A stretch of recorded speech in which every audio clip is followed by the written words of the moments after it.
Liverpool bisa kontrak pewaris mirip Neymar di tengah pengakuan transfer direktur olahraga. Liverpool dikatakan tertarik pada penyerang sayap yang pada akhirnya bisa menggantikan Mohamed Salah, dan PSV pun mengaku hampir pasti akan dijual tahun ini. Ketika Liverpool tidak dapat menyelesaikan kesepakatan untuk Moises Caicedo atau Romeo Lavia, hanya sedikit yang mengantisipasi bahwa kepindahan Kapten Stuttgart saat itu, Wataru Endo, akan menjadi agenda. Dan itu hanyalah salah satu contoh Liverpool yang mempunyai kebiasaan merekrut pemain yang tidak diharapkan orang dalam 1 atau 2 tahun terakhir. Demikian pula ketika pendukung Liverpool meminta tim mereka untuk merekrut pemain baru di lini tengah musim lalu, klub malah memilih untuk mengeluarkan sejumlah besar uang untuk pemain seperti Darwin Núñez dan Cody Gakpo. Namun, meski tampaknya ada prioritas yang lebih besar di tempat lain, bisakah The Reds memberikan kejutan lain? Reporter Italia Rudy Galetti menyatakan menjelang bursa transfer Januari bahwa Liverpool adalah salah satu dari setidaknya 2 klub Liga Inggris yang sangat mengapresiasi Johan Bakayoko dari PSV Eindhoven. Setelah berurusan dengan mereka saat menandatangani Gakpo, The Reds memiliki hubungan yang dapat mereka manfaatkan secara produktif.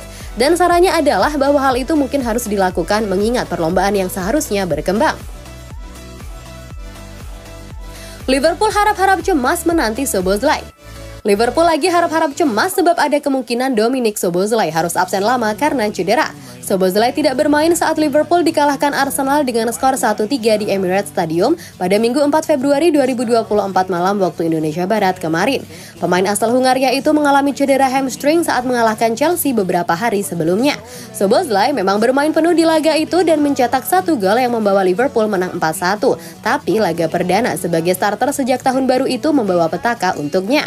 Cedera hamstring kambuh lagi sehingga dia tidak dibawa ke London dan harus menjalani pemulihan di Liverpool. Dia merasakan sakit di area yang sama atau di sekitar area yang cedera sebelumnya, ujar manajer Liverpool Jurgen Klopp di situs resmi klub. Dia baik-baik saja sepanjang laga dan setelah laga kontra Chelsea, dia merasakan ada sedikit masalah dan setelah diperiksa, kami merasa dia tidak mungkin main di laga itu. Kami tidak bisa mengambil resiko, kami harus menunggu hasil pemeriksaan lebih lanjut.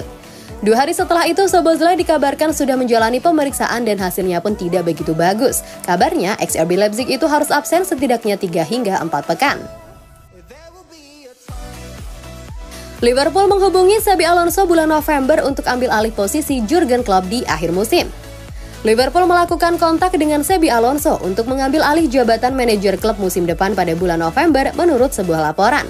Alonso sangat difavoritkan untuk menjadi bos baru The Reds musim depan setelah Jurgen Klopp mengungkapkan bahwa dia akan mengundurkan diri dari perannya setelah 8,5 tahun pada bulan Mei. Klopp mengatakan kepada para pendukungnya melalui pesan video yang emosional bulan lalu bahwa dia kehabisan energi dan akan mengundurkan diri dari perannya sebagai manajer pada akhir musim ini.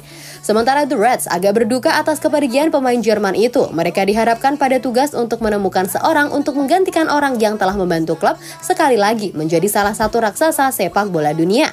Dan menurut Foot Mercato, proses itu telah dimulai dengan kontak pertama dilaporkan sudah dilakukan dengan kandidat utama setelah mengetahui kepergian klub pada bulan November. Menurut laporan tersebut, Alonso yang bermain untuk Liverpool antara tahun 2004 dan 2009 dan merupakan bagian dari tim pemenang Liga Champions tahun 2005 berada di puncak daftar calon manajer baru klub. Meskipun kontak pertama kemungkinan besar adalah untuk memahami apakah ada kemungkinan pelatih berusia 42 tahun itu mengambil alih mantan timnya, masalahnya menjadi lebih rumit karena dia saat ini menjabat sebagai manajer Bayer Leverkusen. Setelah mengambil alih musim lalu dan peran manajerial pertamanya, Alonso telah membawa klub ke puncak klasemen Bundesliga, unggul 2 poin dari Bayern Munich setelah 20 pertandingan setelah memenangkan 16 pertandingan dan tetap tak terkalahkan. Mantan gelandang tersebut diketahui bahagia di klubnya saat ini dan fokus penuh untuk mencoba memenangkan gelar Liga, meski bukan berarti kesepakatan belum bisa dilakukan. Bos Chelsea Mauricio Pochettino, Liverpool kok nggak dinyinyirin juga? Mauricio Pochettino merasa Chelsea telah dikritik secara tidak adil dan menegaskan bahwa Liverpool tidak mendapat kecaman setelah kalah dari Arsenal. Apa yang terjadi? Pochettino dan timnya menjadi sasaran media, pakar, dan penggemar setelah kalah 4-1 dari Liverpool, hasil yang disusul kekalahan 4-2 dari Wolves. Liverpool kemudian menderita kekalahan 3-1 di tangan Arsenal dan Pochettino menyadari kritikan yang ditunjukkan kepada tim Jurgen Klopp tidak sebanyak pada timnya. Apa kata Pochettino? Dia mengatakan pada konferensi pers, "Saya seorang pelatih ya. Seorang pelatih kepala dan terkadang kami bisa membuat kesalahan, tapi itulah sepak bola. Itu terjadi dan kami harus terus bergerak dan tetap kuat. Saya pikir kami memiliki skuad yang sangat bagus, tetapi karena alasan yang berbeda seperti yang telah saya jelaskan, kami tidak tampil sesuai ekspektasi orang dan selalu ketika sesuai ekspektasi berbeda dengan kenyataan, sulit untuk mendapatkan apa yang layak Anda dapatkan. Itu sebabnya kesabaran tidak pernah tiba. Setelah kalah melawan Liverpool rasanya seperti kegagalan besar sekali. Lihat Chelsea, betapa buruknya. Dan tentu saja mereka kalah sekarang. Liverpool melawan Arsenal dan saya tidak mendengar apapun tentang itu. Ada hasil serupa ketika kami bermain melawan Liverpool. Sementara Liverpool tetap berada di puncak klasemen Liga Premier meskipun mereka mengalami kekalahan baru-baru ini, Chelsea duduk di urutan ke-11 dalam klasemen.